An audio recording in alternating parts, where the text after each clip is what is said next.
Good morning, everybody. This is Danielle with Focused Outcomes Coaching and Consulting. And today we are going to talk about the Enneagram in business.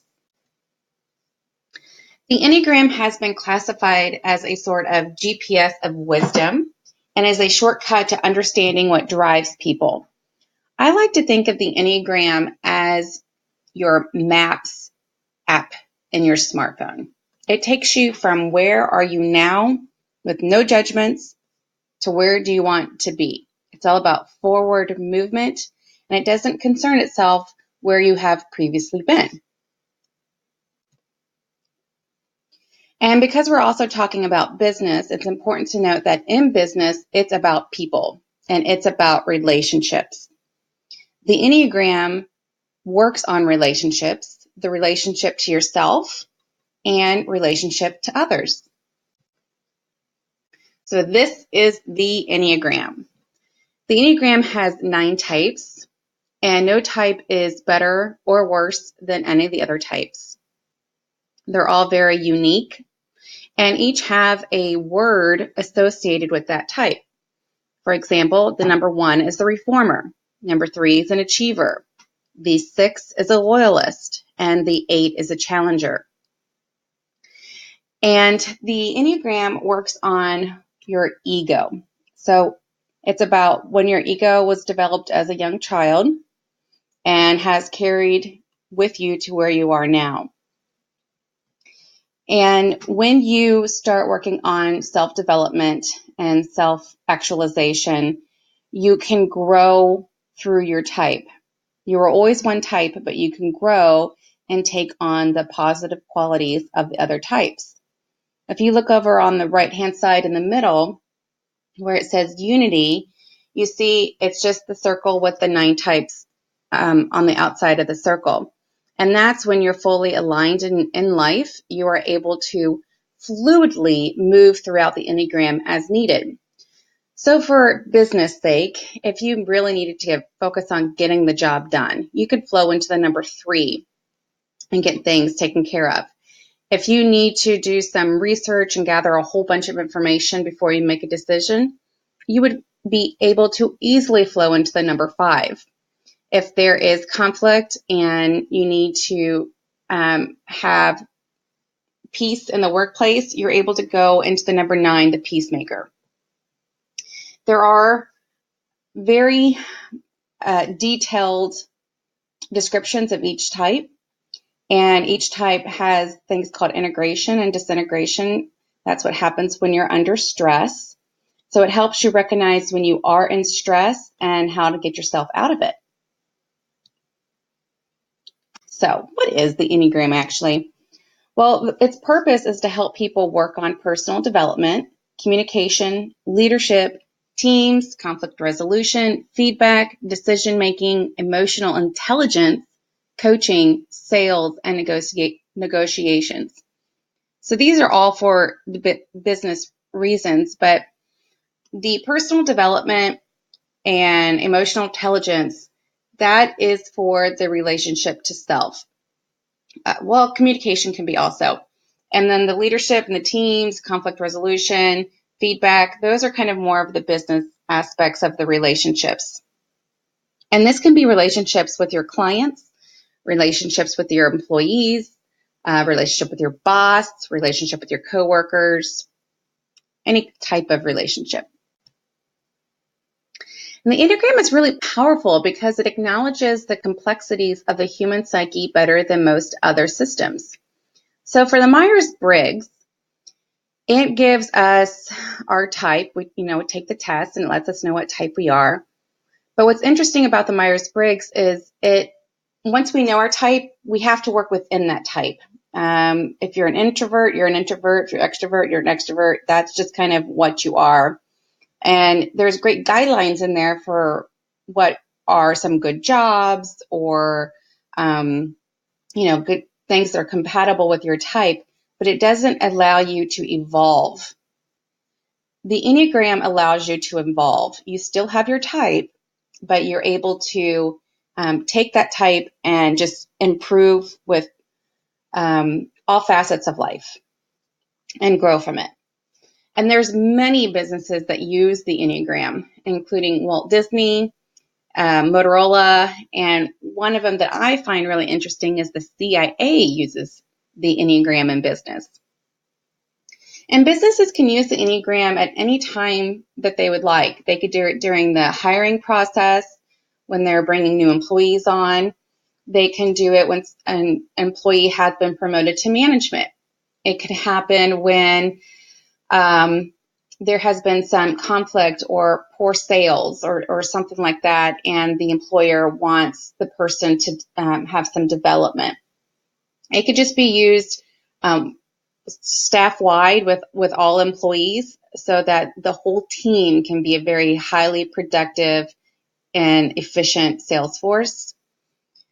And if you are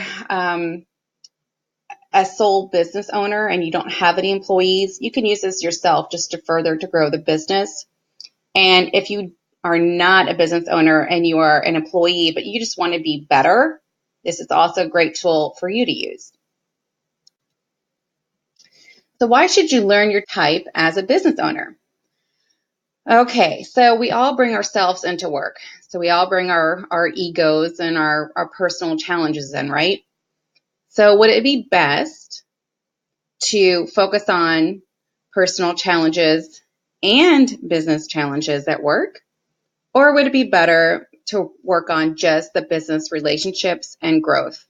It's kind of pretty simple there. We want to work on the business relationships and growth.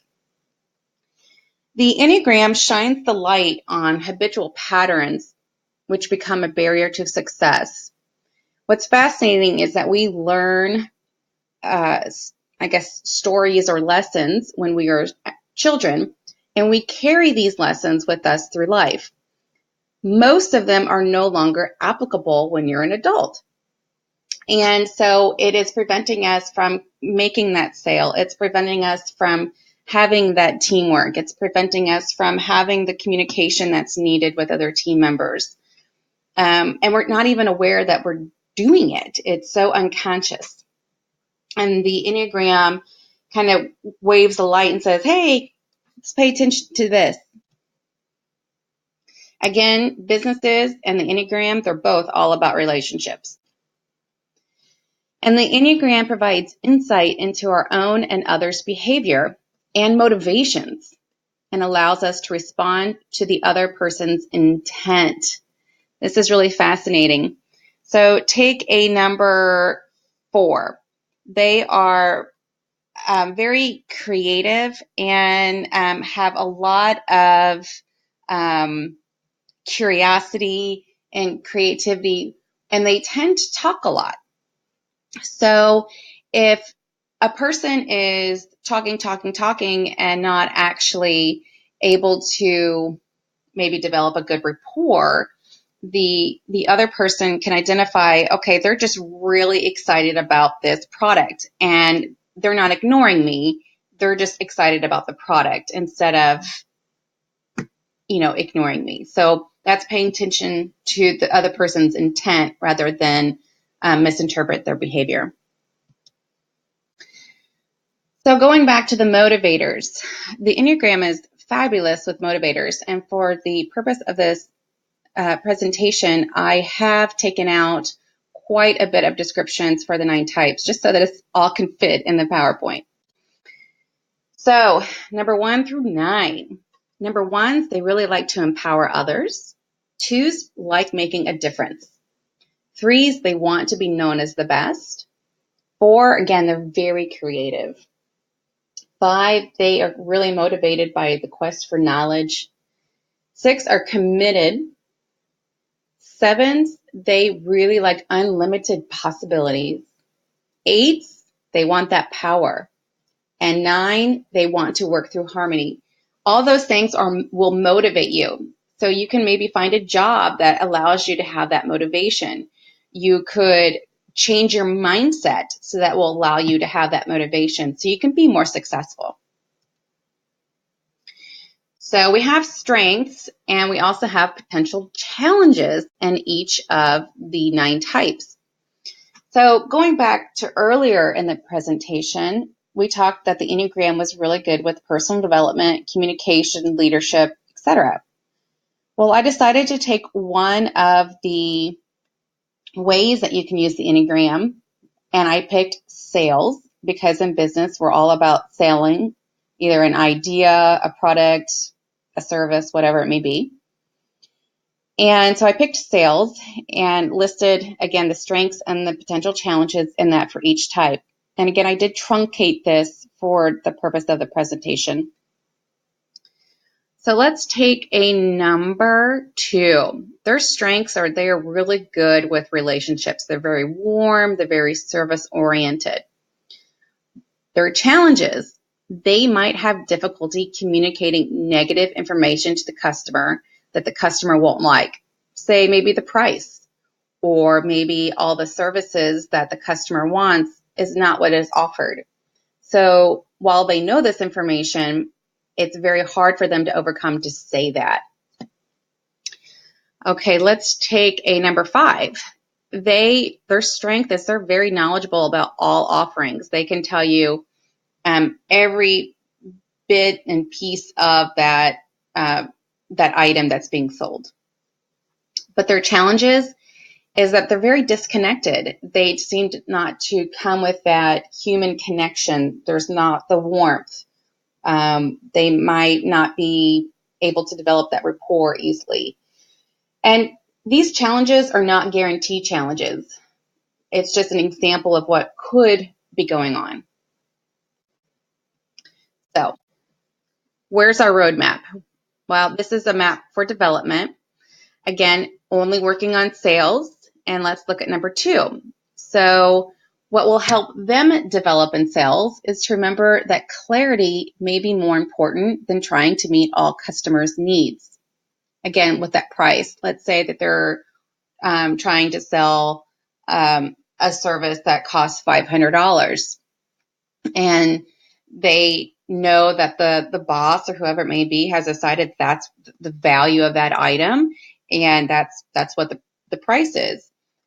Number 2 still needs to say that, even though it won't meet the ideal. The customer might not be able to afford it, or whatever may be going on, is that they still need to remember that they need to be upfront and honest about all the things that the customer might not like. And a number 5 needs to recognize that to fully understand customer needs, it does require empathy and emotional understanding. So if the client is coming in and saying, this logo didn't work for me, instead of the number 5 going, well, I gave you all the information that you asked for, they can maybe come back with, okay, well, what part of it's not working for you? Where did we miss the mark at? Kind of bring in that empathy. So your takeaways. Again, learning your type can help build a successful business with improved relationships. You can focus on the business problems, not the personal problems. During this presentation, I only worked on sales. But wait, there's more. Remember, you can work on personal development, communication, leadership, teams, emotional intelligence, all of these items bullet pointed here, the Enneagram can help you with. So I would like for you to imagine what is possible when you have better relationships. You can look at this for relationships with clients, relationships with your coworkers, relationships with your employees. What relationship can be improved? On the personal development front, are there potential friendships that can get better? Can you improve your relationship with your spouse? It works on all of them. The Enneagram works on all of those kinds of relationships. So what's possible? And then what is possible when you only have to work on business challenges, not personal challenges at work? If you struggle with talking, like if you're a number 4 and you talk too much and people are offended that, they're not being heard, wouldn't it be easier to just be able to overcome that talk, and be able to listen and then make the sale? Like, what's possible when you only have to work on the business challenges? I invite you to learn your type by scheduling a coaching session with me. I love working on the Enneagram, and it has so many ways that it can help improve your business as well as your life. And I thoroughly enjoy, again, working on the Enneagram. In case you're wondering, I'm a type 6. So thank you for watching my presentation with Focused Outcomes Coaching and Consulting. I would love to hear any questions or comments that you have, and I look forward to working with you on discovering your Enneagram. Thanks and have a good day.